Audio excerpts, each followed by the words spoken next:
नमस्कार दोस्तों, मैं रीचा जैन आप सबका स्वागत करती हूँ आपके अपने चैनल हिंदी विद रीचा में। आज हम बात करेंगे अपने जो हमारा 26 दिसंबर को हिंदी का पेपर हुआ था नेट का। तो उसके बाद उन्होंने आंसर की जारी की थी। तो कुछ क्वेश्चन ऐसे थे जिन पर क्लेम किया गया था और आप जानते हैं परसों यानी 19 फरवरी को हमारा नेट का रिजल्ट आ गया था। तो उसके बाद एनटीए ने फाइनल आंसर की भी जारी कर दी है। तो हम देखेंगे कौन कौन से क्वेश्चन के आंसर में बदलाव हुआ है। सबसे पहले हम अपनी ये देख लेते हैं फाइनल आंसर की। तो यहाँ पर मैं बात कर रही हूँ अभी सेकंड शिफ्ट की और ये पेपर हुआ था 26 दिसंबर 2021 को और हिंदी सब्जेक्ट की यहाँ पर बात हो रही है। तो आप देखेंगे किस क्वेश्चन में बदलाव हुआ है, हम उसकी बात करते हैं। तो जो ये हमारी क्वेश्चन नंबर आईडी है 131, इनके आंसर में बदलाव हुआ है, यानी इसके दो आंसर सही माने गए हैं। हम क्वेश्चन देख लेते हैं। जब हम क्वेश्चन की बात करते हैं तो क्वेश्चन हमारा ये है, जो कि जब ये पहले आंसर की आई थी इस पर काफ़ी विवाद भी हुआ था। क्योंकि हुआ क्या था,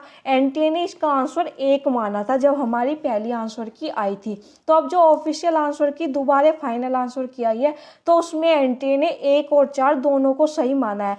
मतलब यदि आप एग्जाम में 4 लगा कर आए हो या 1 लगा कर आए हो, आपके दोनों ही आंसर सही माने जाएंगे। अगर आपने इन दो ऑप्शन में से किसी एक का चुनाव किया था तो अब आपका ये बिल्कुल सही माना जाएगा, आपको पूरे 2 नंबर मिलेंगे यदि आप 1 या 4 में से आंसर लगाकर आए हो। तो एक क्वेश्चन की तो हमारी ये बात हुई। अब हम अगला क्वेश्चन देखते हैं। ये यहाँ पर मैंने बताया भी था, क्योंकि ये आंसर इसलिए सही माना गया क्योंकि जो ये पंक्ति है ये गुरु ने कही थी और गुरु का नाम ही मैथ था, इसलिए दोनों आंसर सही थे और एनटीए ने भी दोनों आंसर को सही माना।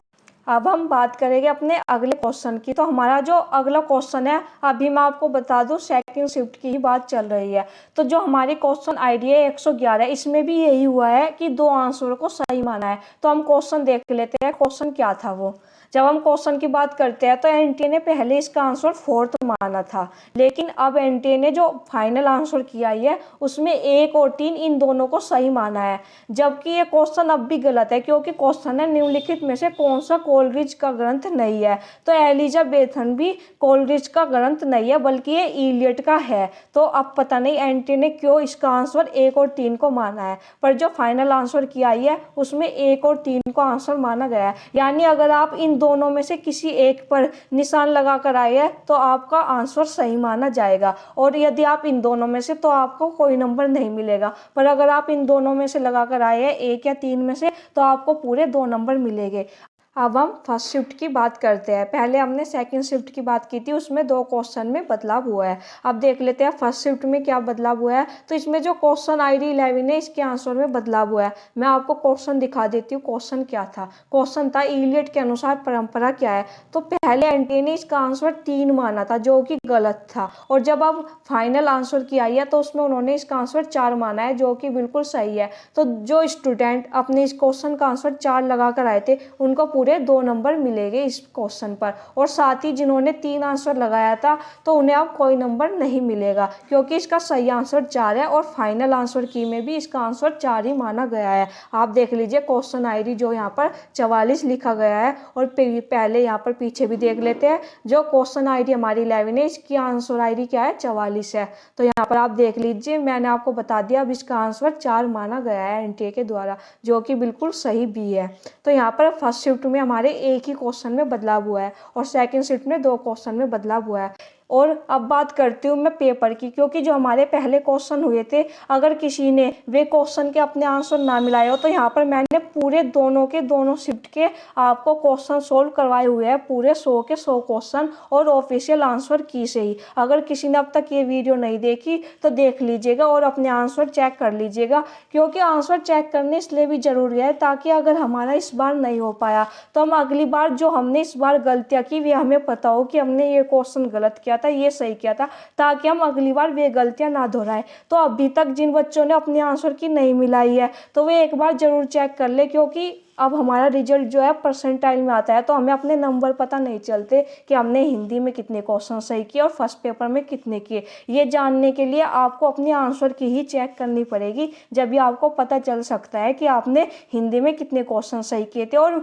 अपने फर्स्ट पेपर में कितने क्वेश्चन सही किए थे। क्योंकि मेरे पास मैसेज भी आए हुए थे कमेंट में कि हमें अपने क्वेश्चन कैसे पता करें कि हमने कितने सही किए। तो इसका एक ही सॉल्यूशन है कि आप अपना क्वेश्चन पेपर एक बार चेक कर लीजिए, अपनी आंसर की से मिला लीजिए, ताकि आपको पता हो कि आपने क्या गलतियां की। अब बात करते हैं हम जो हिंदी की, आप जानते हैं 19 फरवरी को रिजल्ट आया था, साथ ही उसकी आंसर कट ऑफ भी जारी की गई थी। तो मैंने हिंदी की कट ऑफ के लिए एक वीडियो बनाई हुई है, यदि आपने अब तक नहीं देखी तो देख लीजिए, आपको पता चल जाएगा कि हिंदी की कितनी कट ऑफ गई है। और मैं आपको बता दूं, ये सब ऑफिशियल कट ऑफ है और ऑफिशियली आंसर की है, तो इस पर आप पूरा यकीन कीजिए। और यहाँ पर मैं आपको बता देती हूँ एक बात और, बहुत स्टूडेंट हिंदी की बुक भी पूछ रहे थे कि नेट के पेपर के लिए कौन सी बुक पढ़े, तो उसके लिए भी मैंने एक वीडियो पहले से ही बनाई हुई है, तो वो आप देख लीजिएगा। और इन सभी वीडियो का लिंक आपको मेरे डिस्क्रिप्शन बॉक्स में मिल जाएगा। और यदि आपको मेरी वीडियो पसंद आई है तो लाइक, सब्सक्राइब, शेयर कीजिएगा। और एक बात और, जो स्टूडेंट नेट की तैयारी कर रहे हैं या टीजीटी, पीजीटी, जिनका सब्जेक्ट हिंदी है, तो हमारे चैनल से जुड़ जाइए। मैं इन सभी एग्जाम की तैयारी आपको करवाती हूँ। और अगर आपको मेरी वीडियो पसंद आई तो सब्सक्राइब कर दीजिएगा। साथ ही यहाँ पर मैंने अपनी ईमेल आईडी दी हुई है, क्योंकि यदि आपका कोई डाउट है तो आप मुझको मेरी ईमेल आईडी पर मैसेज कर दीजिएगा, मैं आपका रिप्लाई ज़रूर दूंगी। और ये हमारा टेलीग्राम चैनल है, मैं इस पर अपनी सभी क्लास की PDF अपलोड कर देती हूँ, तो आप हमारे टेलीग्राम चैनल से भी जुड़ जाइए। धन्यवाद।